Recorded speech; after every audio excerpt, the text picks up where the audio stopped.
Bismillahirrahmanirrahim. Assalamualaikum warahmatullahi wabarakatuh. Jumpa lagi dengan saya di Abil Maiwa Channel. Jadi teman-teman, channel ini merupakan channel pendidikan tempat kita berbagi tentang aplikasi pendidikan, Microsoft Office, serta tips dan triks komputer. Jadi pada video kali ini teman-teman ya, kembali lagi admin akan mencoba mengupdate ya informasi terbaru seputar perkembangan P3K Guru formasi tahun 2023. Yang mana yang kami sajikan di sini adalah perihal mekanisme P2 P3 mendapatkan nilai rendah tes CAT BKN tapi dinyatakan lulus ASN P3K 2023. Kenapa saya katakan seperti itu? Kenapa saya buat judul seperti itu teman-teman? Karena banyak sekali yang mempertanyakan, kalau saya dapat nilai seperti ini apakah bisa lulus menjadi ASN P3K? Kalau nilai saya seperti ini apakah saya bisa lulus menjadi ASN P3K?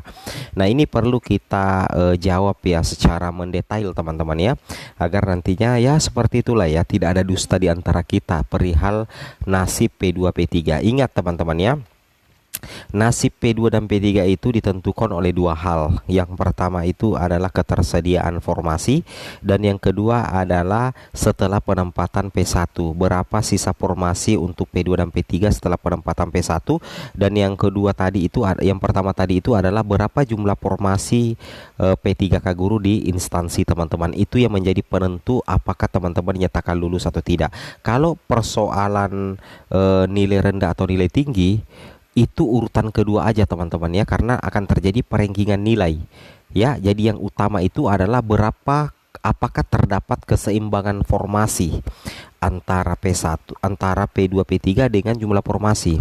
Kenapa saya katakan? Karena P2 dan P3 itu sudah tidak dikenakan nilai ambang batas. Ingat ya, P2 dan P3 itu sudah tidak dikenakan nilai ambang batas. Di sini kita bisa cek. Dasarnya ada di Kemenpan RB ya, nomor 649 tahun 2023, atau Keputusan Menteri Pendayagunaan Aparatur Negara dan Reformasi Birokrasi Republik Indonesia nomor 649 tahun 2023 tentang mekanisme seleksi pegawai pemerintah dengan perjanjian kerja untuk jabatan fungsional guru pada instansi daerah tahun anggaran 2023 teman-teman ya. Itu yang harus teman-teman pahami dan teman-teman cermati ya. Yang mana kalau kita perhatikan ya, di sini mekanismenya sebenarnya ada di diktum terakhir teman-teman ya. Nah, kita coba cek di sini, bagian sini ada di diktum ke-31 ya, dengan diktum ke-32. Ini teman-teman ya, kita perbesar sedikit. Nah, jelas sekali di sini dikatakan di diktum ke-31 ya, pelamar pada kebutuhan khusus. Kalau pelamar pada kebutuhan khusus berarti yang dikatakan itu adalah P2 dan P3 teman-teman ya. Oke, pelamar pada kebutuhan khusus dinyatakan lulus seleksi. Jadi nanti teman-teman dinyatakan lulus seleksi jika teman-teman berperingkat terbaik pada lowongan kebutuhan jabatan yang dilamar. Jadi tidak ada nilai ambang batas. Istilahnya kalau teman-teman mendapatkan nilai terbaik, nilai tertinggi, maka teman-teman dinyatakan lulus. Nah, bagaimana dengan nilai yang rendah? Apakah bisa lulus juga? Bisa teman-teman ya, kalau ketersediaan formasinya itu berimbang. Sehingga kalau ketersediaan formasinya itu berimbang atau jumlah formasi lebih banyak dari pelamar P2 dan P3 yang linier, maka perengkingannya itu tinggal diurutkan aja sih teman-teman ya. Nah, itu yang harus teman-teman pahami. Jelas di sini katakan pelamar pada kebutuhan khusus dinyatakan lulus seleksi jika berperingkat terbaik pada lowongan kebutuhan jabatan yang dilamar. Jadi tidak ada nilai ambang batas. Misalkan ya, di instansi A misalkan jumlah formasi guru kelas SD itu 30 untuk P2 dan P3 ya. Setelah penempatan P1 ya. Sedangkan jumlah P2 itu anggaplah 10 linier dengan 30 formasi ini. Jumlah P3-nya ada 10 juga. Oke, linier. Nah, di sini dikatakan di diktum ke-31, pelamar pada kebutuhan khusus dinyatakan lulus seleksi jika berperingkat terbaik. Nah, otomatis P2 dulu yang diutamakan. Di sini jumlah formasi linearnya itu lebih banyak daripada P2-nya. Jadi otomatis itu tidak terlalu memperhatikan peringkat terbaik. Kenapa? Karena jumlah formasi lebih banyak. Jadi tinggal diurut saja 1 sampai 10. untuk P2 siapa yang nilainya paling tinggi, meskipun rendah sebenarnya, tapi di antara yang rendah itu siapa yang paling tinggi lah, seperti itu ya. Nah, meskipun di ranking 1 sampai 10 itu tetap lulus semua teman-teman ya menjadi ASN P3K. Kenapa? Karena tidak ada istilah nilai ambang batas dan jumlah formasi lebih banyak. Nah, ke 10 P2 ini akan lulus. Nah, begitu juga dengan P3. Tersisa 20 formasi setelah penempatan P1, P2. Nah, ternyata setelah P2 penempatan, ternyata jumlah formasi untuk P3 itu lebih banyak daripada jumlah pelamar. Maka di ranking lagi 1 sampai 10. Jadi meskipun di ranking semuanya juga lulus teman-teman ya, karena memang tidak menggunakan nilai ambang batas. Berapapun nilai itu tetap diperhitungkan sepanjang jumlah formasinya itu lebih banyak daripada pelamar. Artinya ketika di ranking itu tetap lulus semua. Yang penting linier teman-teman ya, dan sudah ikut tes CAT BKN dan tidak melakukan pelanggaran. Logikanya seperti itu ya. Oke, berbeda dengan pelamar umum. Di sini dikatakan teman-teman ya, kalau pelamar umum, pelamar pada kebutuhan umum dinyatakan lulus seleksi jika memenuhi nilai ambang batas dan berperingkat terbaik. Nah, anggaplah sisa formasi untuk P4 itu 4 misalkan, sedangkan pelamarnya itu tinggal 1. Apakah langsung lulus? Tidak. Harus, apakah dia mampu memenuhi nilai ambang batas?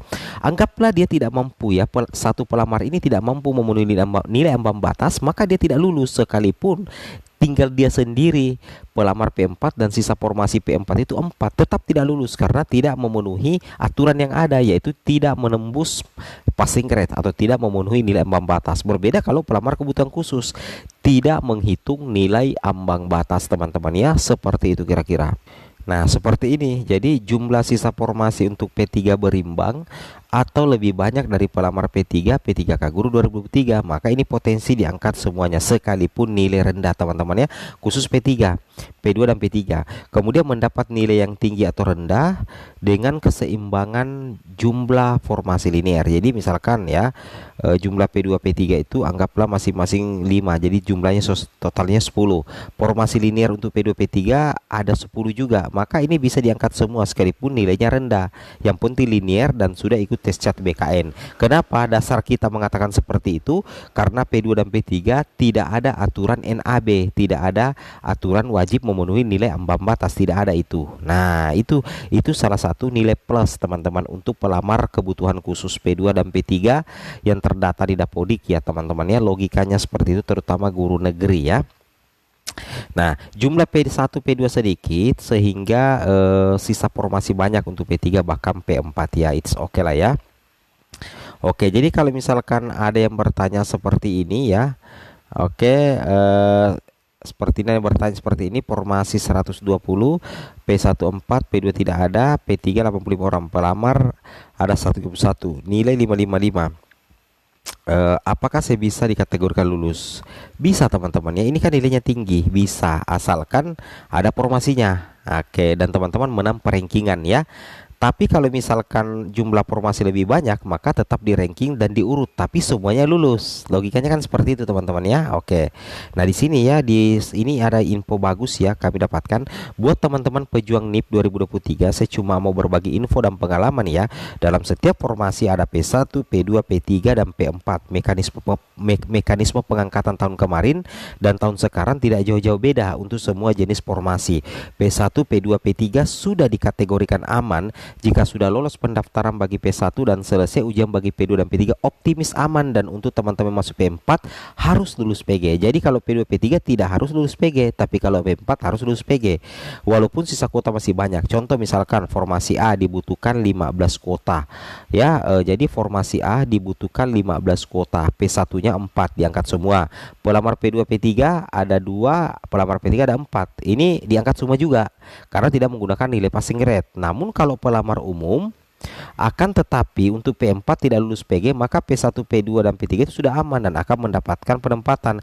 Jadi untuk teman-teman P1, P2, P3 tetap optimistis. Intinya itu adalah ketersediaan formasi teman-teman. Kalau formasi berimbang atau formasi lebih banyak, maka ya meskipun dapat nilai rendah, P3 dan P2 itu bisa lulus. Sekian dan terima kasih ya. Assalamualaikum warahmatullahi wabarakatuh.